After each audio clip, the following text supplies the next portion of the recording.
Europe Soir, François Claus. Il est 18h19 sur Europe 1, place à l'interview d'Europe Soir, François Claus. L'invité d'Europe Soir, et nous sommes heureux d'accueillir sur Europe 1 ce soir l'un des grands spécialistes français du transport. Bonsoir Gilles Dansart. Bonsoir.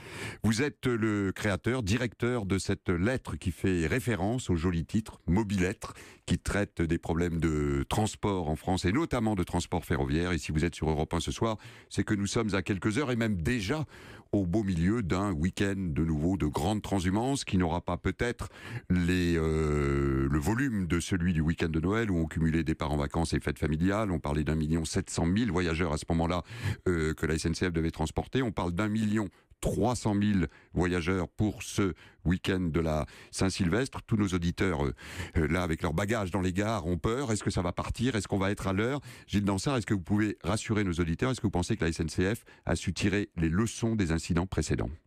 A priori, il ne devrait pas y avoir de problème le week-end prochain, dès demain, parce que la situation est très différente de celle du 23 décembre. Le 23 décembre, en 24 heures, comme vous le disiez, plus d'1 million de personnes se sont rendues dans les gares pour aller dans leur famille pour Noël, tandis que là, il y a déjà moins de monde et en plus, il n'y a pas autant de saturation en réservation. Ce qu'on peut reprocher à la SNCF le 23 décembre, c'est que, ayant constaté depuis déjà plusieurs jours que 100% des places avaient été vendues, elle aurait peut-être dû alerter ses voyageurs pour leur dire de prendre des précautions, voire de décaler un peu leur voyage, tandis que le week-end prochain, il n'y a pas cette situation de tension telle que on l'a connue le 23. Un incident est toujours possible, un incident technique, mais hors incident technique, il n'y a pas de raison qu'il y ait le même chaos que celui que les voyageurs ont pu constater à Bercy ou à Austerlitz. Est-ce que la SNCF travaille à une alerte des voyageurs, comme le font certaines compagnies aériennes, comme le font certains réseaux ferroviaires? Je pense au réseau russe notamment. Pour avoir moi emprunté le transsibérien, on reçoit des messages quand le train part. C'est qu'il y a une grosse demande là des usagers à ce qu'on en vienne à ce système. Alors, cette demande, elle est unanime de la part des passagers, mais aujourd'hui, la SNCF n'est pas en mesure d'avoir une information en temps réel à la hauteur de ce qu'il faudrait faire sur le réseau français. Donc, elle est en train de réfléchir à la reconstruction complète de son système d'information en temps réel, parce qu'aujourd'hui, c'est parfois un peu difficile à imaginer, mais c'est très éclaté. Il y a des centres un peu partout en France, il y a des centaines, on estime environ 3000 personnes, les effectifs chargés de faire de l'information, mais tout ça n'est pas très cohérent, n'est pas centralisé, et donc il n'y a pas une vraie gestion industrielle de la communication à l'attention des voyageurs. Donc ça reste à faire, et en l'occurrence, le 23 décembre, il aurait sans doute fallu, en amont, avertir bien mieux les voyageurs de ce qui allait se passer, pour qu'ils ne se précipitent pas comme ça dans des entonnoirs, dans des gares qui ne pouvaient pas les accueillir et dans des trains qui étaient en nombre insuffisant. Alors, dans la perception des voyageurs, il y a aussi une volonté visiblement pour mieux remplir ces trains de la SNCF de procéder à une forme de surbooking, c'est-à-dire de vendre plus de places qu'elle n'en a réellement. Quelle est, Gilles Dansart, la réalité de ce phénomène en France aujourd'hui ? Il y a du surbooking sur les TGV. On a de temps en temps des messages quand on réserve, par exemple sur Internet, vous êtes en surréservation. Mais ça, c'est encadré parce que pour des raisons de sécurité, on ne peut pas mettre 100% de voyageurs en plus dans un TGV. Donc ça, sur les TGV, c'est sévèrement enregistré. Sur les autres, les intercités notamment, il peut y avoir... Les intercités, c'est les anciennes grandes lignes. Les anciens corails que connaissent bien les Français. Il a pu se produire des effets de surréservation, mais ils ne sont pas volontaires. C'est vraiment lié, le 23 décembre, à un afflux mal géré ou pas suffisamment anticipé de la part de la SNCF. La surréservation, normalement, doit se faire dans des conditions très encadrées. Alors, le patron de la SNCF, Guillaume Pépi, qui s'expliquait ce matin dans les colonnes du journal Le Parisien, est convoqué. C'est une procédure assez normale chez sa ministre de tutelle au début du mois de janvier. Il plaide visiblement, Guillaume Pépi, en disant on est en train de faire des travaux gigantesques aujourd'hui en France pour rénover le réseau et on pâtit de ces travaux. Est-ce qu'on doit croire cet argument ? En partie.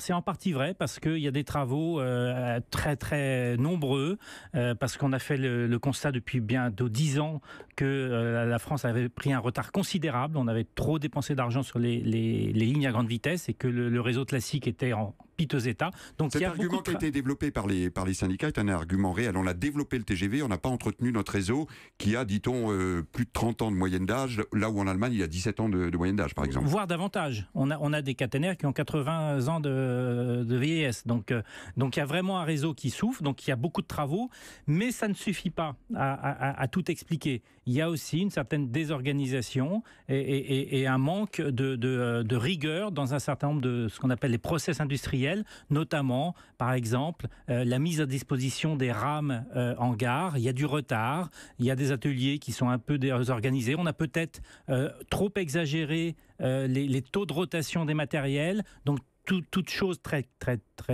précise, très compliquée. On a plus cherché à faire du profit à court terme sans penser au réseau à long terme. Peut-être un peu. Donc il y a plein de choses qui s'accumulent. Donc c'est vrai que le réseau est dans une situation difficile, mais il y a aussi d'autres facteurs qui s'ajoutent. J'ai souvent coutume de dire que l'État et la SNCF ont des responsabilités partagées. L'État, bien évident, parce que l'État n'a pas de stratégie ferroviaire depuis longtemps, parce que l'État est un actionnaire qui n'a pas été assez attentif à un certain nombre de décisions prises au sein de la SNCF, mais la SNCF aussi en matière managériale, en matière d'organisation de sa production, en matière de communication vers les voyageurs, a aussi ses responsabilités. Donc les deux sont, d'une certaine façon, ont des destins liés. C'est pour ça que la convocation des deux numéros 1 et 2 de la SNCF le lundi 8 est un peu du théâtre politique, parce que aujourd'hui, l'État et la SNCF ont destin lié pour redresser enfin la situation. Un seul changement de dirigeant ne suffira pas. Alors, Gilles Dansard, vous qui êtes donc le directeur de cette mobilettre qui analyse l'évolution des transports en France, on nous annonce du côté de la SNCF un plan 5 milliards par an pour rénover à la fois le matériel et le réseau. Est-ce qu'on doit y croire? Un plan sur 10 ans. Est-ce que c'est ce qui va de nouveau nous redonner confiance dans cette entreprise dans laquelle tous les Français se reconnaissent? La SNCF, c'est une part d'histoire aussi du pays. Deux choses. Premièrement, méfions-nous des annonces. On peut annoncer 5 milliards, mais Bercy est encore aligné sur ce qu'on appelle l'annualité budgétaire. C'est-à-dire qu'elle remet en cause tous les ans les fonds qu'elle attribue au rail. Donc les annonces doivent être tous les ans confirmées. Il faudrait enfin qu'on ait une vraie loi de programmation qui garantisse que tous les ans on mette 5 milliards. À ce moment-là, oui, on pourra avoir confiance. Et deuxième chose, le ferroviaire, ça n'est pas simplement de mettre de l'argent, de mettre des moyens. C'est une mécanique très compliquée. Par exemple, pour qu'un train soit à l'heure sur le quai et parte à l'heure, il y a environ une trentaine de critères. C'est effectivement ce qu'on appelle un sillon disponible, qu'il ait une route ouverte pour partir. C'est aussi que le ménage ait été fait. C'est aussi que le conducteur soit là. C'est aussi que l'avitaillement du wagon-bar soit fait. Donc c'est une mécanique très compliquée. Et de ce point de vue-là, il faut aussi que la SNCF s'améliore et fasse en sorte que ce train soit prêt à partir à l'heure, comme les grandes compagnies au monde le garantissent. Et on va suivre évidemment cette évolution avec beaucoup d'intérêt. Dernière question, Gilles Dansard. Il y a eu l'incident de Millas, le drame de Millas. Il y a eu un incident, on a frôlé la catastrophe du côté des Pyrénées-Atlantiques là, hier, simplement. Ce problème des passages à niveau, il y a un vrai souci en France ? Le passage à niveau, il y en a 163 qui sont identifiés comme très dangereux. Il faut les résoudre. Il faut dépenser 1,5 milliard sans doute, selon les premières estimations. Il faut que l'État prenne sa part. L'État, pour l'instant, est un peu hypocrite puisqu'il laisse SNCF Réseau, le gestionnaire d'infrastructure, et les collectivités faire le travail toutes seules. Donc si l'État veut supprimer, il faut qu'il mette de l'argent sur la table. Et puis c'est aussi un problème de comportement routier.